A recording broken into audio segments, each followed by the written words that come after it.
Okay புள்ளகள், இப்போ நாங்கள் ஏற்கனவே எளிய சமன்பாடுகள் தீர்த்தல் என்ற தலைப்பை தொடங்கி இருந்தோம். இன்றைக்கு நாங்கள் பார்க்க போகிறது எங்களுக்கு அதில் அடுத்து வரப்போகிற ஸ்டெப்பான என்னன்னு சொன்னால், ஆங்கில அச்சரங்கள் தரப்படும் போது, அதாவது ஆங்கில எழுத்துக்கள் தரப்படும் போது அது நாங்கள் எண் பெருமானத்தை காணணும். ஆனால் அந்த ஆங்கில எழுத்துக்களோட குணகம் பின்னமாக அப்போ பின்னமாக வந்தால் அந்த சமன்பாட்டை நாங்கள் எப்படி தீர்க்கிறேன்னு சொல்லி இன்றைய பார்ப்போம். இப்போ நான் உங்களுக்கு கணக்குகள் செய்து காட்ட போகிறேன். அந்த கணக்குகள் எல்லாம் பின்னமாக வரக்கூடிய கணக்குகள் தான். சரி, முதல்ல நாங்கள் தெரிஞ்சுக்கொள்ளணும் உண்டு குணகம்ண்டா என்னன்னு சொல்லி அதை பார்ப்போமே. முதல்ல உங்களுக்கு சிறுசாக விளங்கப்படுத்திட்டு போகிறேன். இப்போ இப்படி ஒரு ஆங்கில எழுத்து தந்தால் அதுக்கு முன்னாடி நாங்கள் நம்பர்ஸ் போடுவோம் தானே, இலக்கங்கள் போடுறோம். அப்போ இப்படி வரக்கூடிய இலக்கங்கள் தான் குணகம் என்று சொல்லி நாங்கள் சொல்லுவோம். குணகம் இந்த அச்சரத்திட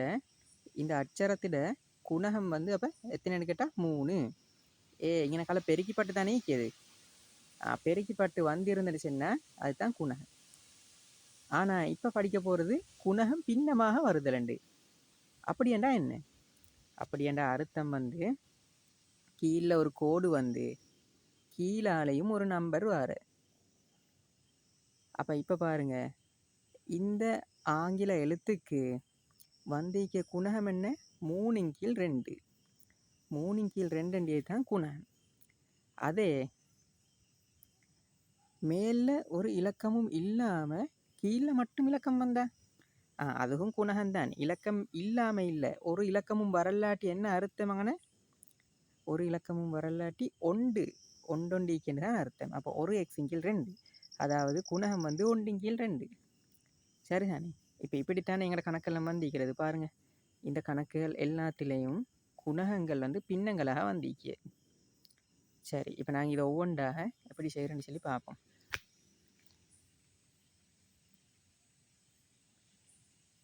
முதலாவது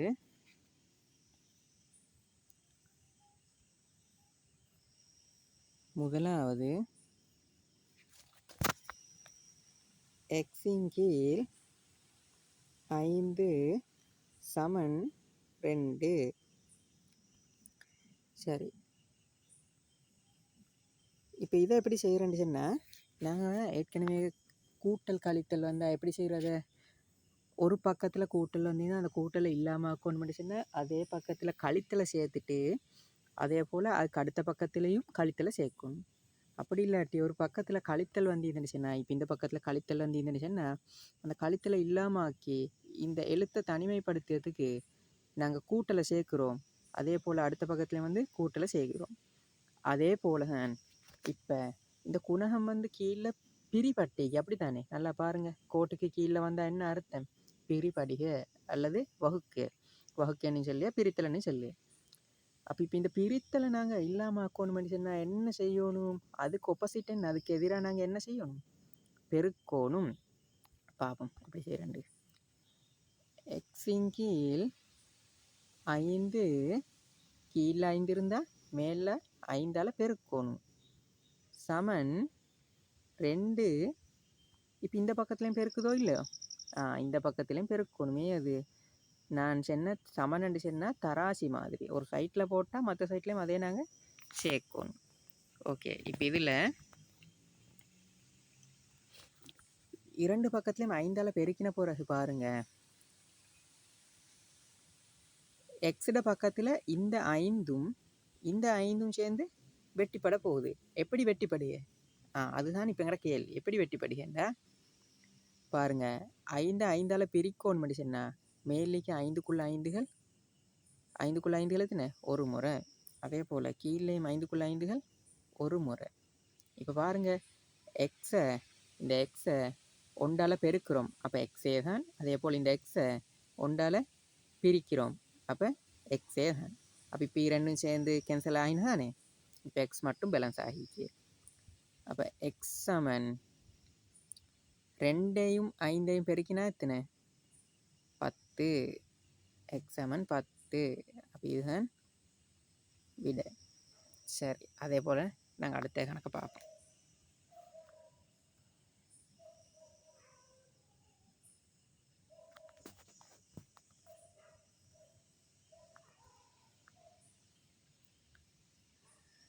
ரெண்டாவது ஏயின் கீழ் 3 சக 1 சமன் 3. சரி, இப்போ இதில் எங்களோட முதல் கணக்கை விட ஒரு ஸ்டெப் கூட. என்ன கூடிக்கிய சக ஒன்று கூடிக்கு. இந்த சக ஒன்று இதுதானே கூடிக்குது. அப்போ இப்போ நாங்கள் பார்க்கணும், இந்த ஏட பக்கத்தில் இந்த வகுத்திக்கு 3 முதல்ல இல்லாமல் ஆக்குறோம், இல்லாட்டி இந்த கூட்டிக்கு 1 முதல்ல இல்லாமல் ஆக்குறோன்னு சொல்லி பார்க்கணும். அதுக்கு நான் ஏற்கனவே போன கிளாஸ் எல்லாம் உங்களுக்கு என்னப்படி எங்களுக்கு தந்தைக்கு அச்சரத்துக்கு பக்கத்தில் ஈக்கிறத, அதாவது அதோடே சேர்ந்து ஈக்கிறத நாங்கள் கடைசிக்கு இறுதியில் தான் இல்லாமல் ஆக்கணும். முதல்ல வந்து தூரத்தில் இருந்து ஒவ்வொரு தொகுதியாக வேறையாக்கி, இப்போ இந்த தொகுதியையும் வேறையாக தான் தந்திக்குது. அப்போ வேறு தொகுதிகள் எல்லாத்தையும் அகற்றி கொண்டு வந்து தான் பக்கத்துக்கு வரணும். பக்கத்தில் இருக்கிறத அகற்றி அது வந்து கடைசிக்கு. ஓகே, அப்போ இப்போ நாங்கள் முதல்ல இல்லாமாக்க வேண்டியது சக ஒன்றை இல்லாமாக்குறேன்னு சொன்னால் என்ன செய்யணும்? நமக்கு ஏயின் கீழ் 3 சக 1 சொன்னால் என்ன செய்யணும்? சய 1 கழிச்ச. அதே போல் இந்த பக்கம் கழிச்சா அடுத்த பக்கமும் சய 1. ஓகே, இப்போ பாருங்க, இப்போ எங்களுக்கு பேலன்ஸ் ஆகிறது வந்து இந்த சக 1ம் சய 1ம் சேர்ந்து வெட்டிப்பட போகுது. வெட்டிப்படுறதுனா என்ன? 1 ரூபா கையில் ஈக்கிற, அதே போல் 1 ரூபா கடன். அப்போ அந்த கடனுக்கு நாங்கள் கையில் ஈக்கிற 1 ரூபா கொடுத்தா 0, கடனும் இல்லை கையிலையும் இல்லை. விளங்கிச்சா? அப்போ இங்கே 0 ஆகுது. அப்போ பேலன்ஸ் ஆகிறது என்ன? ஏயின் கீழ் 3 சமன் 2. ஓகே, ஏயின் கீழ் 3 சமன் 2. இப்போ எங்கட அடுத்த ஸ்டெப் என்ன? வகுப்பாட்டு ஈக்கியத்தை இல்லாமக்கணும். வகுப்பாட்டு ஈக்கியத்தை இல்லாமக்கிறேன்னு சொன்னால் என்ன செய்யறதுக்கு நாங்கள் பெருக்கோணும். அப்போ பாருங்கள், இப்போ 3ஆல் வகுத்து ஈக்கிறோம். அப்போ 3ஆல் பெருக்கோணும். ஏயின் கீழ் 3 தர 3. அதே போல் அடுத்த பக்கத்துலேயும் 2 தர 3.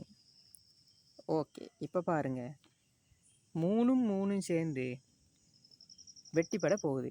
வெட்டிப்படுக இந்த 3ம் பெருக்கலும் பிரித்தலும். ஒரு 3 மேல் நீக்கிற, ஒரு 3 கீழ் நீக்கிற.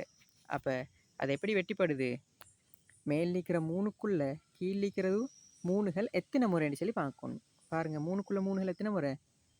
1 முறை. அப்போ கீழேயும் 3க்குள்ளே 3கள் 1 முறை. இப்போ நான் நேரத்தோட சொன்னது போல் பாருங்கள், இந்த இந்த 1ஆல் தான் பெருகிப்படுது. அப்போ ஏஏ தான் ஒரு ஏ. அதே போல் 1ஆல் வகுப்படுது, அப்பையும் ஏஏ தான். பாருங்கள், உதாரணத்துக்கு 10 நாங்கள் 1ஆல் வகுத்தா எத்தனை? 10 1ஆல் வகுத்தா 10 தான். 10க்குள்ள 1கள் 10 முறை. அதே போல் ஏக்குள்ள 1கள் ஏ. சரி, அப்போ எங்களோட அடுத்த ஸ்டெப் என்ன? இப்போ இந்த பக்கம் பேலன்ஸ் ஆகிறது வந்து ஏ மட்டும். அப்போ ஏ சமன் 2யும் 3யும் பெருக்கினா எத்தனை? 6.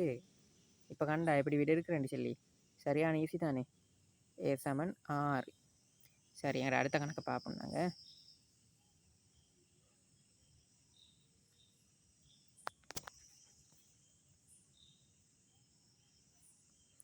இப்போ நான் செய்கிற கணக்கெல்லாம் நீங்கள் செஞ்சு பார்க்கணும். சரியா? செஞ்சு பார்த்தா தானே பழகிறது. கேட்டுக்கொண்டு மட்டும் இருந்து சரி வாரில்லை. ஓகே, 3ஆம் கணக்கு. பியின் கீழ் 4 சய 1 சமன் 2. இப்போ நான் நேரத்தோட சொன்னது மாதிரி இந்த கணக்கில் நாங்கள் முதல்ல இல்லாமாக்க வேண்டியது இது சொல்லுங்க பார்க்க. இது இந்த சய 1 அதுதான் வேற தொகுதி. இந்த 4 வந்து பியோட பக்கத்தில் இருக்கிறது. அப்போ நாங்கள் சய 1 இல்லாமாக்கிட்டு அதுக்கு அடுத்தது தான் 4 இல்லாமாக்கணும். ஓகே, அப்போ சய 1 இல்லாமாக்கிறேன்னு சொன்னால் என்ன? 1 களிப்பட்டிக்கிறேன்னு சொன்னால் 1 கூட்டணும். நாங்கள் பியின் கீழ் 4 சய 1 சக 1. அடுத்த பக்கமும் அதே தான், 2 சக 1. சக 1 தான் 2 பக்கத்துலேயும் நாங்கள் சேர்த்துட்டோம். சரி, இப்போ பாருங்கள், எங்களுக்கு இந்த சய 1ம் சக 1ம் சேர்ந்து 0 ஆகிற. அதனால நாங்கள் அதை வெட்டினேன். 0 2ம் சேர்ந்து 0 ஆகிற. ஆனால் ஒன்றுமே இல்லை. சரி, அப்போ இப்போ எங்களுக்கு பேலன்ஸ் ஆகிக்கிறது என்ன? பியின் கீழ் 4 சமன் 2 சக ஒன்றுண்டா 3. சரி, இப்போ லேசான ஸ்டெப்புக்கு வந்துட்டோம். இப்போ நாங்கள் அடுத்த செய்ய வேண்டிய 4 இல்லாமல் ஆக்கணும். அப்படித்தானே? 4 இல்லாமல் ஆக்கிறதுக்கு 4 என்ன நடந்திக்கிறேன்னு சொல்லி பார்க்கணும். என்ன நடந்திக்கிற வகுப்பட்டு பிரிச்சிக்கிற. அப்போ பியின் கீழ் 4 சொன்னால் நாங்கள் 4ஆல் பெருக்கணும். பெருக்கி அடுத்த பக்கத்துலேயும் 4ஆல் பெருக்கணும். 3 தர 4. சரி, இப்போ பாருங்க. இப்போ என்ன, இப்போ லேசி தானே. இந்த 4 சேர்ந்து வெட்டிப்பட போகுது. 4க்குள்ள 4 ஒரு முறை, 4க்குள்ள 4 ஒரு முறை. அப்போ இங்கே பூச்சியமாகல, நல்லா விளங்கிடுங்கோ. கூட்டலும் கழித்தலும் கடனும் கையில் ஈக்கிற சல்லியும் மாதிரி. அப்போ கடனுக்கு வந்து நாங்கள் கையில் ஈக்கிற சல்லியை கொடுத்தா கடனும் இல்லா போகுது, கையிலையும் சல்லி இல்லா போகுது. ஆனால் பெருக்கல் பிரித்தல்ன்னு சொன்னால் என்ன கான்செப்ட்? உதாரணமாக 4க்குள்ள 4ன்றது வந்து 4க்குள்ள 4 எத்தனை முறை ஈக்கிறேன்னு சொல்லி பார்க்குற. அப்போ எத்தனை முறை ஈக்கிற? ஒரு முறை ஈக்கிற. அதனால தான் நொண்டை போடுறோம். மேலேயும் 4க்குள்ள 4 ஒரு முறை, அதே போல் கீழேயும் 4க்குள்ள 4 ஒரு முறை. சரி, இங்கே பூச்சியம் இல்லை. பெருக்கல் பிரித்தல் அந்த கான்செப்டை விளங்கிக்கொள்ளணும். சரி, இப்போ எங்களுக்கு பேலன்ஸ் ஆகிக்கிறது என்ன? பி தர 1, அதே போல் பியின் கீழ் 1 எல்லாம் சேர்ந்தா பேலன்ஸ் ஆகிறது என்ன? பி மட்டும்தான். சமன் 3 பெருக்கினா 12. ஓகே, சரி. அப்போ இப்போ விட எப்படி வந்தேன்னு சொல்லி விளங்கினு தானே. இப்போ அடுத்த கணக்கை நாங்கள் பார்ப்போம்.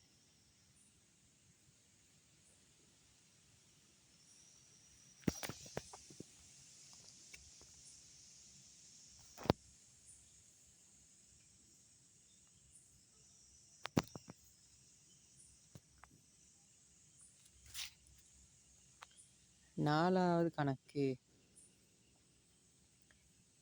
2x கீழே 5 சாய 2ன் கீழ் 3 சமன் 7. இங்கே உங்களுக்கு பார்த்துடனே பயன்பாரமாகி கணக்கு பெருசாகிக்கும். ஆனால் ஒன்றுக்கும் பயப்பட தேவையில்லை. அதே கணக்கு தான். பாருங்க, நான் இப்போ சொல்லி தந்த பிறகு விளங்கும் உங்களுக்கு. இது எங்களுக்கு வளமையாக தெரிஞ்சது சரிதானே. குணகம் மேலே வார கீழே வார. அப்போ இங்கனையும் கீழேயும் வந்திருக்கிற. அதுதான் இப்போ உங்களுக்கு பிரச்சனை ஆகிரு. ஆனால் ஒரு பிரச்சனையும் இல்லை. நாங்கள் நேரத்தோட இப்போ இந்த முதலாம் கணக்கு, இந்த 2ஆம் கணக்கில் பாருங்க, 2ஆவதும் 3ஆவதும் சரியா. இந்த 2ஆவது கணக்குலையும் 3ஆவது கணக்குலையும் ஒரு இலக்கத்தை கூட்டியும் இதில் ஒரு இலக்கத்தை கழிச்சும் செய்தோம். ஆனால் இங்கே வந்து அந்த இலக்கத்துக்கு கீழே இன்னொரு இலக்கம் தந்திக்கு. அப்போ இதில் ஒரு கஷ்டமும் இல்லை. என்ன நடிச்சேன்னா, நாங்கள் இந்த செட் கழிப்பட்டு தானே இருக்கிறேன், அதே செட்டை கூட்ட போகிறோம். இந்த பக்கமும் கூட்ட போகிறோம், அடுத்த பக்கமும் கூட்ட போகிறோம். அவ்வளோதான். பாருங்கள், இப்போ 2 எக்ஸின் எக்ஸ் கொஞ்சம் இருங்க. 2 எக்ஸின் கீழ் 5 சய 2ன் கீழ் 3 சக 2ன் கீழ் 3 சமன் 7 சக 2ன் கீழ் 3. சரி, இப்போ பாருங்க, எக்ஸிட பக்கத்தில் இந்த சய 2ன் கீழ் 3ம் சக 2ன் கீழ் 3ம் சேர்ந்து பூச்சியமாகுது. அது விளங்குறானே. அப்போ பேலன்ஸ் ஆகிக்கிறது நாங்கள் எழுதிக்கிறோம். இப்போ 2x கீழே 5 அதுக்கு பிறகு பூச்சியம் ஆகினுச்சுன்னா நாங்கள சமன். இப்போ 7 சக 2ன் கீழ் 3, 7 சக 2ன் கீழ் 3. சரி, இப்படி வந்தால் நாங்கள் எப்படி இதை கூட்டுறது? இதுக்கு தான் சொல்கிற போமாசின்னு சொல்லி ஒன்று இருக்கிறேன் சரியா. அந்த போமாசி விஷயத்தை நாங்கள் இப்போ இங்கே பார்ப்போம். பெரிய கஷ்டம் இல்லை, சின்ன விஷயந்தான். பாருங்க, 2 எக்ஸின் கீழ் 5 இது அப்படியே எழுதிக்கொள்வோம் சரியா. நாங்கள் அடுத்த பக்கத்தை தீர்த்துட்டு இதுக்கு வருவோம். 2 எக்ஸின் கீழ் 5 ஏண்டா. இப்போ இங்கே பாருங்க, இந்த 2க்கு கீழே 3 தந்திக்கு சரியா. அப்போ 2ன் கீழ் 3 எங்களுக்கு நல்லா காணுது கண்ணுக்கு. ஆனால் இந்த 7க்கு கீழே ஒரு இலக்கமும் டீக்கிற, அதை பற்றி அவங்க ஒன்றுமே தந்தில்லை. அப்போ நாங்கள் தான் விலங்கெடுக்கணும். எனக்கால கூட்டல் அடையாளம் தந்து இந்த பின்னத்தை இந்த 7ஓட கூட்ட சொன்னா எங்களுக்கு நேரடியாக கூட்டலா இதையும் ஒரு பின்னமாக நாங்கள் மாற்றிக்கொள்ளணும். எங்களோட மனசால் நாங்கள் விலங்கெடுக்கணும். பாருங்கள், கீழே ஒன்றும் இல்லாட்டி ஒரு கோட்டுக்கு கீழே ஒன்று என்று ஈக்கேண்டு அர்த்தம். அப்போ ஏழு வந்தால் என்ன அர்த்தம்? ஏழின் கீழ் ஒன்று. சரி, அப்போ இப்போ அந்த கான்செப்ட் விளங்கினானே. இப்போ நாங்கள் போமாசி பார்க்கணும். போமாசி பார்க்குறது வந்து எதுக்கும் போமாசி பார்க்குற அதை முதல்ல தெரிஞ்சுக்கணும். எதுக்கு நாங்கள் போமாசி பார்க்குறேன்னு சொல்லி பாருங்கள். இங்கே செஞ்சு காட்டுறேன் நான். இந்த கீழே வந்திருக்கிற இந்த 3க்கும் இந்த 1க்கும் தான் போமாசி பார்க்குறது. சரிதானே? அப்போ 1 இப்போ இப்படி தான் எழுதணும். 1 1ம் 3ம் நாங்கள் அதை பிரிக்கணும். எந்த நம்பரால் பிரிக்கிறேன்னு சொல்லி ஒரு முடிவுக்கு வரணும். நாங்கள் அந்த முடிவை எப்படி எடுக்கிறேன்னு சொன்னால், முதல்ல சிறிய நம்பர்லேருந்து தான் பிரிக்கணும். சரியா? சிறிய நம்பர்லேருந்து. சிறிய நம்பர்ன்னு சொன்னால் 1 2 3 4 5 என்று சொல்லி தானே நம்பர்ஸ் போகிறது. ஆனால் நாங்கள் இங்கே 1ஆல் பிரித்து பாருங்கள். 1ஆல் பிரித்தா எங்களுக்கு கீழே அதை விட தான் வரப்போகுது. இங்கே 1 போட்டு பிரிச்சுன்னு சொன்னால் கீழே 1 இந்த 1க்குள்ளே இந்த 1கள் 1. அதே போல் இந்த 3க்குள்ளே 1கள் எத்தனை? 3. அப்போ அதை விட எடுக்கிறேன்னு சொன்னால் நாங்கள் அப்படி பிரிக்கிறோம் இல்லை. அதை விட எடுத்து என்ன செய்ய? அப்போ நாங்கள் பிரிக்க வேண்டியது 1க்கு அடுத்த நம்பரால். எத்தனை? 2. 2ஆல் பிரிக்க இயலுமோன்னு சொல்லி பார்க்கணும். முதல்ல 2ஆல் பிரிக்க இயலுமோ? இந்த 1 பிரிக்கோ மேலா 3 பிரிக்கோ மேலா தசத்தில் வார எங்களுக்கு இங்கே தசமெல்லாம் எடுக்கணும். நாங்கள் சரியா தசமெல்லாம் எடுக்கணும். இந்த பிரித்தலை வந்து நாங்கள் பிரித்து கொண்டு போய்த்து கடைசிக்கு 1ல் கொண்டு வந்து முடிக்கணும். இப்போ இங்கே 1 மீக்கிய 3 மீக்கிய இது 2 வந்து 1 1 என்று முடிக்கணும். சரியா? 1 1 என்று முடிக்கிறதுக்கு நாங்கள் 2ஆல் பிரித்து சரி வாரில்லை. அப்போ 1ம் சரி வரல, 2ம் சரி வரல. அதுக்கு அடுத்த இலக்கம் என்ன? 3. அப்போ இந்த 3ஆல் நாங்கள் பிரிக்கணும். 3ஆல் பிரித்து பார்ப்போம். 3. இந்த 1 3ஆல் பிரிக்கலை தானே? 3ஆல் பிரிக்கலை. அப்போ 1 நாங்கள் அப்படியே போடி. அதில் யோசிக்கிறதுக்கு ஒன்றும் இல்லை. 1 காமா 3க்குள்ள 3கள் எத்தனை? 3க்குள்ள 3கள் ஒரு முறை. இப்போ பாருங்கள், எங்களோட போமாசி கண்டு நாங்கள் முடிஞ்சு கீழே இதுவும் இந்த 1ம் ஒன்றாகின. அதே போல் இந்த 3ம் ஒன்றாகின. இதுக்காக பிரிக்கிறதுக்கு ஒன்றும் இல்லை. அப்போ எங்களோட போமாசி எது? எங்களோட போமாசி இந்த 3 தான். சரி, ஓகே. இப்போ நாங்கள் போமாசை வச்சு கணக்கை செய்வோம். போமாசன்னு சொன்னால் நாங்கள் இந்த பக்கத்தில் ஒரு நீட்ட கோடு ஒன்று அடிக்கணும். 2க்கும் பொதுவாக இப்போ நாங்கள் கூட்ட போகிறோம். கூட்டினா ஒரே தொகுதியானே. ஒரே தொகுதின்னு சொன்னால் ஒரே கோட்டுக்கு கீழே கொண்டு வர. இப்போ போமாசி பொது மடங்கில் சிறியது. இந்த 1க்கும் 3க்கும் பொதுவாக நாங்கள் இப்போ எடுத்துக்கிறது வந்து 3. சரி, இப்போ இந்த 3 மேலிக்கிற இலக்கங்களை கூட்டுறதுக்கு பாவிக்க போகிறேன். அதை எப்படி பாவிக்கிற? இந்த 3க்குள்ள 1கள் எத்தனை முறைன்னு பார்க்கணும். நல்லா கேட்டுக்கோங்க. கீழிக்கிற நம்பர் எத்தனை முறைன்னு சொல்லி பார்க்கணும். 3க்குள்ள 1கள் 3 முறை. 3 முறைன்னு வந்தானே, நல்லா மனசுக்கு எடுங்கோ. 3க்குள்ள 1கள் 3. அந்த வந்த 3 மேலிக்கிற 7ஆல் பெருக்கணும். அப்போ பாருங்கள், 7 3 எத்தனை? 7 3 21. இப்போ எங்களோட குறியீடு சந்திக்கிற குறியீடு என்ன? கூட்டல். அந்த கூட்டலை போட்டார். சக அடுத்தது 3க்குள்ள இந்த 3க்குள்ள 3கள் எத்தனை முறைன்னு பார்க்கணும். இப்போ நாங்கள் இங்கே பார்த்தானே 3க்குள்ள 1கள் எத்தனை முறைண்டு விட எடுத்துகிட்டு 7ஆல் பெருக்கினேன். அதே போல் 3க்குள்ள 3கள் எத்தனை முறைன்னு பார்க்கணும். எத்தனை முறை? ஒரு முறை. சரிதானே? கிளியரா? 3க்குள்ள 3கள் ஒரு முறை. அப்போ அந்த வந்த 1 2ஆல் பெருக்கணும். எத்தனை? இப்போ 2 2. சரி, இப்போ இதுதான் எங்களோட சிம்பிளான கணக்கு. இப்போ அடுத்த நாங்கள் லேசான ஸ்டெப்புக்கு வந்துட்டு 2x கீழ் 5 சமன் 21 2 கூட்டுன்னு பார்க்க 23 கீழே 3. சரி, இப்போ எங்களுக்கு கணக்கு ஓரளவு முடிஞ்ச மாதிரி தான். இப்போ பாருங்கள், இந்த எக்ஸை மட்டும் வைக்கணும். மேலிக்கிற 2 இல்லாமல் ஆக்கணும். பெருக்கி பட்டிக்கு 2 இல்லாமல் ஆக்கணும்.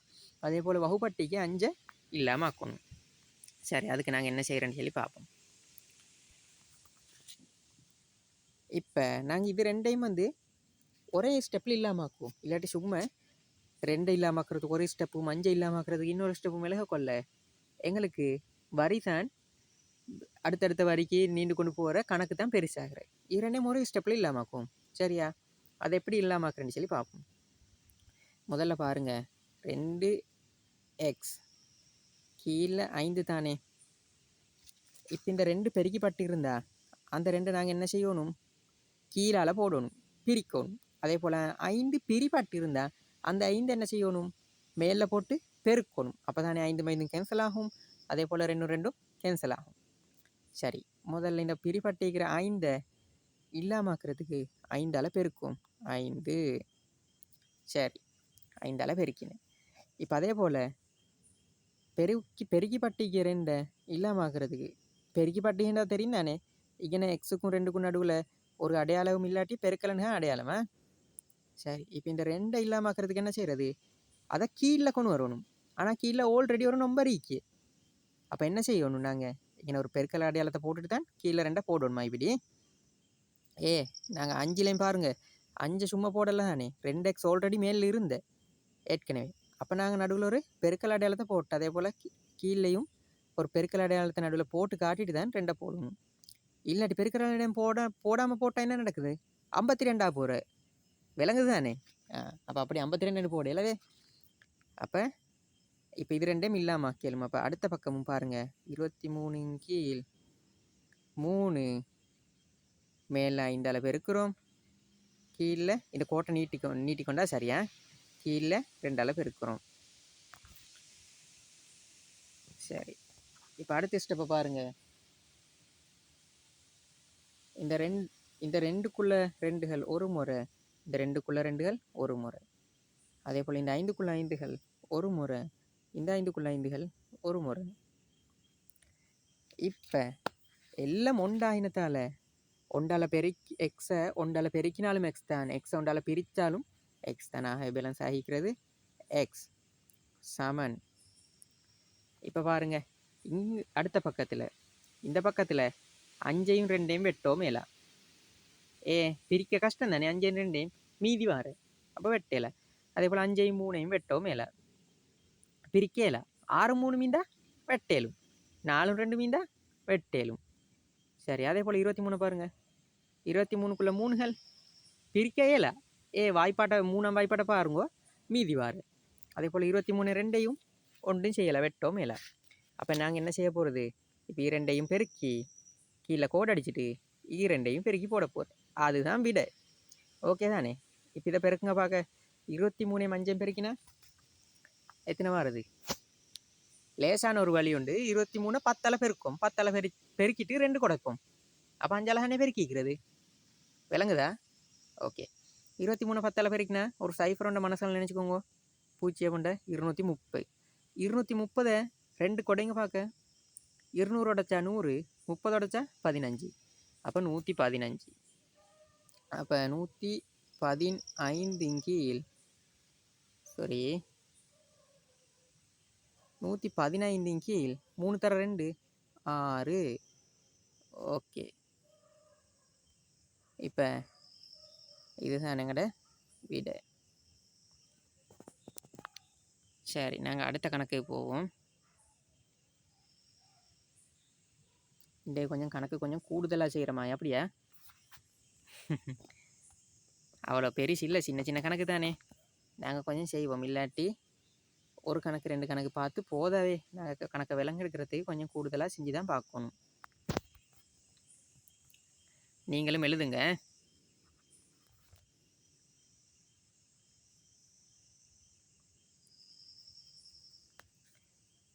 ஓகே, அடுத்தது 5ஆம் கணக்கு. 3 சய 2 வையின் கீழ் 5 சமன் 7 கீழ் 15. ஓகே. இப்போ யோசிங்க, நாங்கள் இதில் வைய காணணுமெண்டா வேறையா தரப்பட்டிருக்கிற குணகம் வைட குணகம் 2 கீழ் 5. அதே போல் வேறையா தந்திக்கிற ஒரு தொகுதி 3. இப்போ இதில் 2 மீக்கி 5 மீக்கி 3 மீக்கி. இதில் எதை இல்லாமக்கிற முதல்ல வைக்கு பக்கத்தில் இருக்கிறத கடைசிக்கு இல்லாமக்கணும். ஆகவே நாங்கள் முதல்ல இல்லாமக்க வேண்டியது இந்த 3. ஆனால் இங்கே சின்ன வித்தியாசம் உண்டு. உங்களுக்கு அவதானிச்சா விளங்கும்.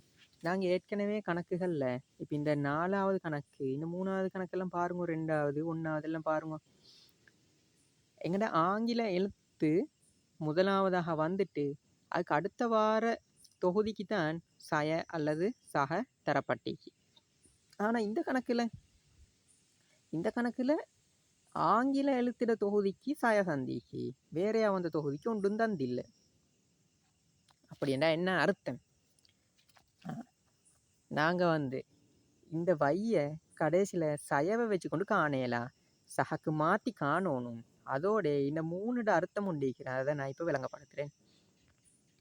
பாருங்க, இப்படி இலக்கங்களுக்கு எது இல்லை பாருங்க, சக உண்டு இல்லை சயம் உண்டு. இலக்கங்களுக்கு முன்னுக்கு குறியீடு தந்தா அல்லது எழுத்துக்களுக்கு முன்னுக்கு குறியீடு தந்தா இது 2 வைக்கு முன்னுக்கு சய, 2 வையின் கீழ் 5 இந்த தொகுதிக்கு முன்னுக்கு சயம். இப்படி குறியீடு தந்தா அந்த குறியீடு அதுக்கு பிறகு வார தொகுதிக்கு தான் சொந்தம். சரிதானே? சயவை தந்தா 2 வையின் கீழ் 5க்கு தான் சொந்தம். இங்கே சகதந்திக்கு அப்படின்றது 1க்கு சொந்தம். அதே போல் இந்த சய இந்த 1க்கு சொந்தம். ஓகே. அப்போ இப்போ இந்த கணக்கில் இந்த 3க்கு முன்னாடி ஒரு குறியீடும் இல்லை. அப்படி தானே? இந்த 3க்கு முன்னாடி ஒரு குறியீடும் இல்லை.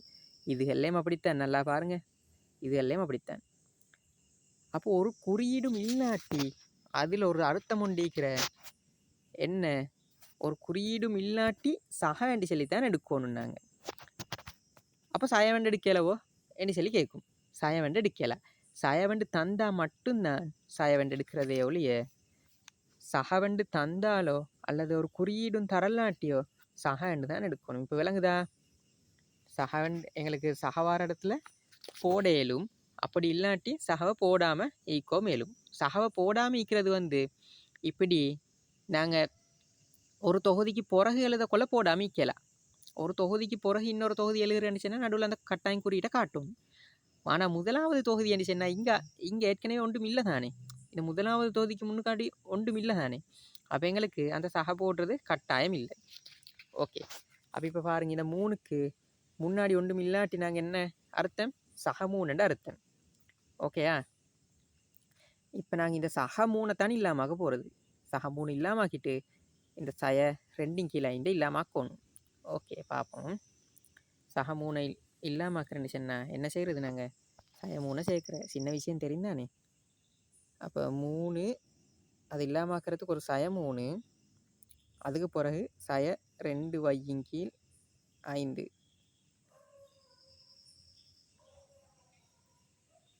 சமன் 7 கீழ் 15. இங்கேயும் சய 3 சேர்க்குறேன். ஓகே. இப்போ பாருங்க, இந்த சக 3ம் சய 3 சேர்ந்து 0 ஆகிற. அப்போ பேலன்ஸ் ஆகிறது என்ன? சய 2 வையின் கீழ் 5 சமன். இப்போ இங்கே போமாசி பார்க்குற வேலையும் டிகே. அந்த போமாசி பார்க்குற வேலைக்கு என்ன செய்கிறது? பாருங்கள், மனசார நாங்கள் எடுத்துக்கொள்ளணும். இந்த 3க்கு கீழே என்ன நீக்கிறேன்னு சொல்லி 3க்கு கீழே 1 தான் நீக்கியது. 15க்கும் 1க்கும் போமாசி பார்த்தா என்ன வரப்போகிறது? 15க்கும் 1க்கும் போமாசி பார்த்தா 15 தான் வரப்போகிற. ஒருக்க நாங்கள் பார்த்த ஞாபகமோ 1க்கும் 3க்கும் 3க்கும் பார்க்கொள்ள போமாசி 3 வந்த. 1 ஒரு வித்தியாசமும் ஆகலை. 1 கீழேயும் 1 தான் நீக்க போகிறது. போமாசி நாங்கள் எழுதக்கொள்ள அந்த போமாசியில் இறுதியில் 1 தான் முடிய போகிறோம். ஆனால் அதில் ஒரு மாற்றமும் இல்லை. ஆகவே அடுத்த இலக்கம் மட்டும்தான் மாறப்போகிறது. 3 1 முடிஞ்ச. அப்போ போமாசி 1க்கும் 3க்கும் 3 தான் வருது. அதே போல் இங்கே 15க்கும் 1க்கும் போமாசி என்ன வரப்போகுது? 1ல் ஒரு மாற்றமும் வாரில்லை. அப்போ 15 தான் போமாசி. அது சிம்பிளாக மனசால் பார்க்க வேண்டியதா? சரி, 15. இப்போ பாருங்கள், நாங்கள் போமாசி எப்படி பார்த்து 15 இந்த போமாசா கிடச்சி இந்த 15 மேலே ஈக்கிற இந்த எண்கள் இலக்கங்களை கூட்ட கழிக்கிறதுக்கு பயன்படுத்த போகிறேன். சரி, கூட்ட கழிக்கிறதுக்கு பயன்படுத்துறதுக்கு முதலாவது நாங்கள் இந்த ஏழைத்தான் பார்க்கணும். ஏழை பார்க்குறதுக்கு இந்த 15க்குள்ளே 15கள் எத்தனை முறை? ஒரு முறை. அந்த ஒண்டை 7ஆல் பெருக்கணும். அப்போ எத்தனை வாரது? 7. சரி, அடுத்தது வந்து சாயா தான் தந்திக்காங்க. சாய. இப்போ சாயாவை போடு. சாய. இப்போ 15க்குள்ள ஒண்டுகள் எத்தனை முறை? 15 முறை. அப்போ 15 நாங்கள் மேலே இருக்கிற 3ஆல் பெருக்கணும். பெருக்கினா எத்தனை? 45. ஓகே, 45. இப்போ பாருங்க, நாங்கள் இந்த வையை காண்றதுக்கு கிட்ட வந்துட்டோம். எதை இல்லாமக்கணும்? இப்போ நாங்கள் 5 இல்லாமக்கணும், சய 2 இல்லாமக்கணும். இல்லாமக்கிறேன்னு சொன்னால் அதோட ஒப்போசிட்டை, அதாவது அதோட எதிராக நாங்கள் என்ன செய்யணுமோ அதை செஞ்சுட்டு சொன்னால் அந்த சய 2ம் இல்லா போகும், 5ம் இல்லா போகும். அப்போ வை தனிமைப்படியே அதை காணலும். ஓகே, அதுக்கு முன்னாடி இங்கே ஒரு சின்ன ட்ரிக்ஸ் உண்டிக்கு, அதை பார்த்துட்டு வருவோம். நாங்கள் அதை பார்க்குறதுக்கு இதை தீர்ப்போமே. சரியா? அதை பார்த்தா அவங்களுக்கு கணக்கு இன்னும் லேசாக. சய 2 வையின் கீழ் 5 அப்படியே போட்டுட்டு சமன் இதை தீருங்க பார்க்க. கீழே 15, அதில் ஒரு மாற்றமும் வரல. அதை அப்படியே போட்டேன். மேலில் வந்து 7 மீக்கு சய 45 மீக்கு. 45 முன்னாடி குறியீடு நான் கழித்தல். அப்போ 7க்கு முன்னாடி ஒரு குறியீடு இல்லாட்டி என்ன அர்த்தம்? கூட்ட. இதை பாருங்கள், இதை கையில் ஈக்கிறேன்னு சொல்லி எடுங்க. 7 ரூபா கையில் ஈக்கிற. சயன்னு சொன்னால் கடன் எடுங்க. 45 ரூபா கடன். 45 ரூபா கடனுக்கு 7 ரூபாவை கொடுத்தா, 7 ரூபாவை கொடுத்தா பாருங்க 45 ரூபா கடன். 7 ரூபா கையில் இருக்கிற, அதை கொடுத்தேன்னு சொன்னால் கையில் எல்லாம் முடியுது, ஆனால் கடன் மீய போகுது. அப்படித்தானே? கடன் மீய போகுது. ஆகவே கடன் சொன்னா குறியீடு என்ன? சய. சய. சரி, இப்போ எவ்வளோ கடன் மீயுது அதை பார்க்கணும். அதை பார்க்குறதுக்கு 45 ரூபா கடனுக்கு 7 ரூபாவை கொடுத்தா, நல்லா யோசிங்க பார்க்க. 45ல் 7 நாங்கள் ஓரமாக்கணும். ஓரமாக்கினா 45ல் 5 ஓரமாக்கினா 40. 40லிருந்து நான் 2 ஓரமாக்கினா 38. சரி, அப்போ சய 38. ஓகே, இப்போ பாருங்க, இன்னொரு ட்ரிக்ஸ் வந்து இருக்கிறேன்னு சொல்லி நான் சொன்னேன். அது என்ன ட்ரிக்ஸ்ன்னு சொன்னால், 2 பக்கத்துலேயும் சய வந்திக்கிறேன். 2 பக்கத்துலேயும் ஒரே தொகுதியாக நிற்கும். ஒரு தொகுதியாக நிற்கி. இங்கே வேறு இன்னும் கூட்டல் கழித்தல் தந்து வேறு தொகுதியும் இல்லை. இங்கேயும் கூட்டல் கழித்தல் தந்து வேறு வேறு தொகுதியும் இல்லை. இங்கேயும் ஒரு தொகுதி, இங்கேயும் ஒரு தொகுதி. 2 பக்கத்துலேயும் 2 தொகுதிக்கும் சய தந்திக்கு. சரியா? அப்போ ஒரு ட்ரிக்ஸ் உண்டு. இதை விளக்கத்தை நான் பிறகு செல்கிறேன். நான் இப்போ இந்த ட்ரிக்ஸை விளங்கிக்கோங்க. 2 பக்கத்துலேயும் ஒரு தொகுதி வந்திக்கிற, 2க்கும் சய வந்து இருந்தால் அந்த சய 2ம் கேன்சல் ஆகுது. கேன்சல் ஆகுறேன்னுச்சுன்னா அது எப்படி கேன்சல் ஆகுறன்றதை நான் உங்களுக்கு விளங்கப்படுத்துகிறேன். இப்போ பாருங்கள், இங்கேயும் சய வந்தீங்கன்னா எங்களுக்கு சயவை கேன்சல் ஆக்கிடலாம். சயவை கேன்சல் ஆக்கினா இன்னும் கேள்வி லேஸ் ஆகுற. எப்படி? 2 வையின் கீழ் 5 சமன் 38 கீழ் 15. ஓகே, 38 கீழ் 15. இப்போ கேள்வி லேசி தானே? 2ஐயும் 5ஐயும் இல்லாமாக்கினா சரி, 2ஐயும் 5ஐயும் இல்லாமாக்கணும். அப்போ 2ஆல் வகுக்கணும், 5ஆல் பெருக்கணும். சரி, பாருங்கள், 2 வை கீழே 5 2ஆல் வகுக்கிறேன்னு சொன்னால் நான் என்ன சொன்னேன்? ஏற்கனவே ஆல்ரெடி கீழே ஒரு இலக்கம் இருந்தால் பெருக்கலை போட்டு காட்டிட்டு தான் வகுக்கணும். 2. இந்த கோட்டை கொஞ்சம் இப்போ நீட்டமாக்கி நாங்கள் மேலேயும் கீழேயும் இலக்கங்களை பெருக்கியும் பிரித்தும் எழுத போகிறதால கோடு நீட்டும் போதே அதனால் நீட்டமாக்கினேன். ஓகே, 2 இல்லாமாக்குறதுக்கு வழியை பார்த்தேன். இப்போ அடுத்து 5 இல்லாமாக்கணும். சொன்னால் 5 வகுத்து ஈக்கிறேன். அப்போ அதை பெருக்கணும். ஸோ ஆல்ரெடி இலக்கம் ஈக்கிறதால ஒரு பெருக்கலை போட்டுட்டு பெருக்கி காட்டு. சரி, இப்போ அதே போல் அடுத்த பக்கமும் செய்யணும். 38 கீழே 15 மேல் 5ஆல் பெருக்கிக்கிறோம், கீழே 2ஆல் பெருக்கிக்கிறோம். இந்த கோட்டை நீட்டமாக்கணும். அப்படி இல்லாட்டி உங்களுக்கு இதை வேறு தொகுதியாக இப்படி ஒரு கோட் அடித்து எழுகவும் மேலும். சரியா? அப்படி இல்லாட்டி இந்த கோட்டை நீட்டமாக்கி ஜாயின் பண்ணி எழுகவும் மேலும். ஓகே, ஏண்டா நடுவில் கூட்டலோ கழித்தலோ இல்லை. கூட்டலோ கழித்தலோ வரலாட்டி எங்களுக்கு பெருக்கல் பிரித்தலை ஒரே தொகுதியாக காட்டலும். கூட்டல் கழித்தல் என்ன சொன்ன இப்படி ஒரு கோடு அடிக்கலை, வேறு வேறு கோடு தான் அடிக்கணுமா? சரி, ஓகே.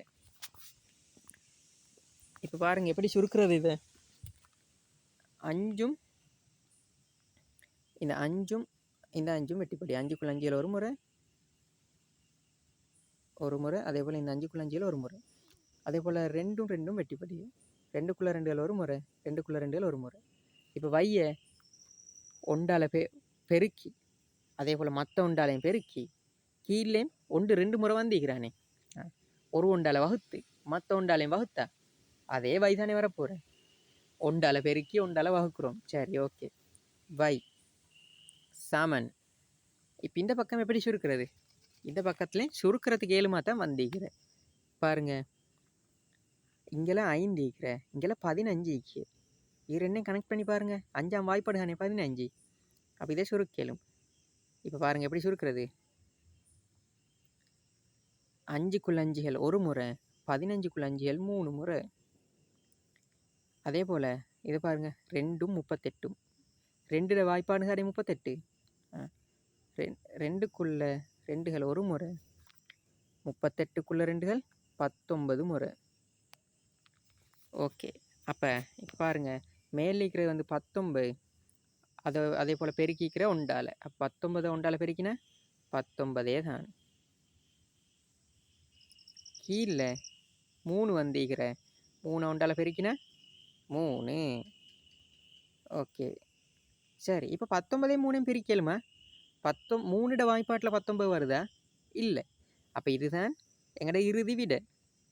ஆகவே வை சமனத்தின 19 கீழ் 3. ஓகே, இப்போ நாங்கள் அதையும் கண்டுட்டோம். இப்போ என்ன நடிச்சேன்னா, உங்களுக்கு நான் ஒரு வேலை ஒன்று தரேன்.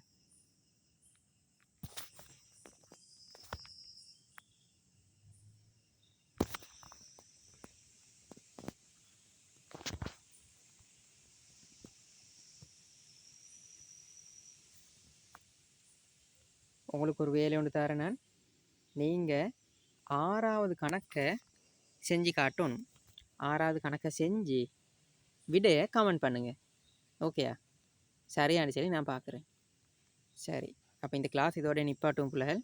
நாங்கள் அடுத்த கிளாஸில் பார்ப்போம் இன்ஷா அல்லாஹ்.